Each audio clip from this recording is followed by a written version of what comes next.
என்னங்க இன்னும் கூட்டணி நீங்க எத்தனை கட்சிகள் வர வர அது ஒரு ஸ்ட்ரென்த் தானே. அதனால இன்னும் இல்ல என் கணிப்புக்கு இன்னும் அண்ணன் ஓபிஎஸ் வரலாங்கிற ஒரு நம்பிக்கை இருக்கு. இன்னும் சில கட்சிகள் வரலாங்கிற நம்பிக்கை இருக்கு. டோட்டலா அன்எக்ஸ்பெக்டட். நீங்க செங்கோட்டையனோ எதிர்பார்க்கல, திமுக போன யாருமே அன்எக்ஸ்பெக்டட் நீங்க போக மாட்டீங்க அப்படின்னு திடமா நம்பிட்டு இருந்த ஒண்ணு எங்க ட்விஸ்ட் ஆச்சு. நான் முதல் நாள் செப்டம்பர் 6 முக்கிய தேவர் நினைவு நாள் அன்னைக்கு போயிட்டு வந்தப்பதான் உங்கள்கிட்ட நீங்க எல்லாம் கொஸ்டின்லாம் கேட்டீங்க. அப்ப சொன்ன எனது முதல் சாய்ஸ், நான் வெளியில வந்துட்டேன், இருந்தாலும் எனது முதல் சாய்ஸ் என்டிஏ தான் சொன்னேன்.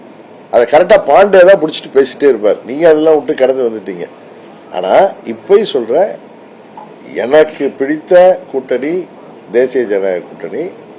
அம்மாவுடைய ஆட்சி அமைப்பதற்காக அந்த கூட்டணியில் செல்ல வேண்டும் என்பதுதான் எனக்கு பிடித்தது, எங்க நிர்வாகிகளுக்கும் பிடித்தது.